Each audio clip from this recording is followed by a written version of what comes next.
بسم اللہ الرحمن الرحیم۔ انما الاعمال بالنیات، عملوں کا دار و مدار نیتوں پر ہے۔ ضرور ہے، صحیح البخاری کی پہلی حدیث ہے۔ حضرت امام بخاری رحمہ اللہ نے سب سے پہلی بخاری شریف میں یہ حدیث کو نقل کیا ہے۔ رسول اللہ صلی اللہ علیہ وسلم فرماتے ہیں عملوں کا دار و مدار نیتوں پر ہے۔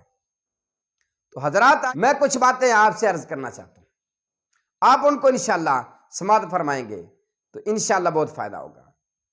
90% لوگ ایسے ہیں جو لوگ روزے کی نیتی غلط کرتے ہیں، صرف لا علمی کی وجہ سے، صرف تحقیق نہ کرنے کی وجہ سے، صرف کسی کے پیچھے لگ کر بس یہ نیت یاد کر لی اور یہ الفاظ یاد کر لیے، اس کے بعد یہ شروع کر دیا، نہ اس کا معنی پر غور کیا، نہ مفہوم پر غور کیا، نہ کسی سے حدیث کا مطالبہ کیا، بس یہ نیت شروع کر دی۔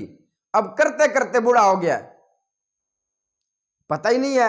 میں کہتا ہوں 90% لوگ یہ نیت ہی غلط کرتے ہیں۔ سب سے پہلی بات تو یہ ہے، سب سے پہلی بات یہ ہے کہ فرضی روزے کی نیت سحری کے وقت نہیں کی جاتی۔ فرضی روزے کی نیت سحری کے وقت نہیں کی جاتی میرے بھائی۔ کب کی جاتی ہے، کیسے کی جاتی ہے، غور کیجیے۔ سب سے پہلی بات تو یہ ہے کہ فرضی روزے کی جو نیت ہے وہ سحری سے پہلے پہلے کرنی ہے۔ یہ نہیں ہے کہ سحری کھانے کے بعد نیت کر رہا ہے روزے کی، یہ بالکل غلط طریقہ ہے۔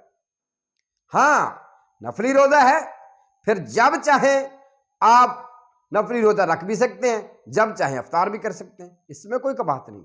حدیث رسول ہے، نبی پاک صلی اللہ علیہ وسلم گھر تشریف لاتے ہیں، امام کائنات صلی اللہ علیہ وسلم پوچھتے ہیں، آپ فرماتے ہیں ہاں جی گھر میں کوئی چیز ہے کھانے کے لیے؟ اللہ اکبر، آواز آتی ہے آج تو کچھ بھی نہیں ہے کھانے کے لیے گھر میں۔ آپ فرماتے پھر ہمارا آج روزہ ہی ہے۔ اللہ اکبر۔ لہذا جو فرضی روزہ ہے اس کی نیت سحری سے پہلے پہلے کرنی ہے۔ اس کے لیے الفاظ کون سے ہیں؟ کوئی الفاظ نہیں ہے، بالکل نہیں ہے، بس دل کے ارادے کا نام نیت ہے۔ آپ کے دل میں ارادہ ہونا چاہیے کیا؟ کہ میں نے روزہ رکھنا ہے، فرضی روزہ رکھنا ہے۔ بس یہ جو لفظ پڑھے جاتے ہیں وَبِصَوْمِ غَدٍ نَوِيتُ مِنْ شَهْرِ رمضان، یہ بالکل حدیث صحیح سریح سے بالکل بھی ثابت نہیں ہے۔ اور یہ اس وقت الحمدللہ اس فقیر نے جب اس بات کی وضاحت کی تھی، بہت سارے لوگ میرے ساتھ مناظرہ کرنے کے لیے تیار ہوئے، بعض نے مجھے گالیاں بھی دی تھی۔ واللہ العظیم میں نے ان سے کوئی مناظرہ نہیں کیا تھا، میں نے ان سے کوئی لڑائی جھگڑا نہیں کیا تھا، بس میں نے صرف اور صرف یہی بات عرض کی تھی۔ میں نے کہا تھا حضرت آپ اس کی تحقیق کیجئے گا، انشاءاللہ فائدہ ہوگا۔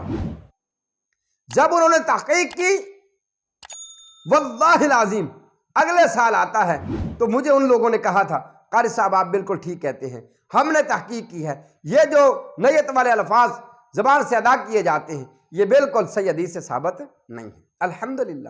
اس لیے میں بھی یہ کہتا ہوں جو آپ کو نیت کرواتا ہے سپیکر میں یا اذان سے پہلے یا سحری کے وقت یا سحری کھانے کے بعد آپ کو کہتا ہے روزے کی نیت، اس سے پوچھو کیا نبی پاک صلی اللہ علیہ وسلم نے روزہ رکھا تھا؟ وہ کہے گا رکھا تھا، تو نبی علیہ الصلوۃ والسلام نے یہ نیت کی تھی؟ وہ خاموش ہو جائے گا۔ کیا سیدنا ابوبکر صدیق نے روزہ رکھا؟ کیا انہوں نے یہ نیت کی تھی جو آپ کرتے ہیں ان الفاظ کے ساتھ؟ نہیں۔ اللہ کی قسم، 1,00,000 1.5 لاکھ 2 لاکھ صحابہ جتنے بھی تھے، نبی پاک صلی اللہ علیہ وسلم کسی بھی ایک صحابی سے یہ الفاظوں کے ساتھ نیت کرنا ثابت نہیں ہے۔ اور حضرت امام اعظم امام ابو حنیفہ رحمۃ اللہ علیہ ان سے بھی یہ ثابت نہیں ہے۔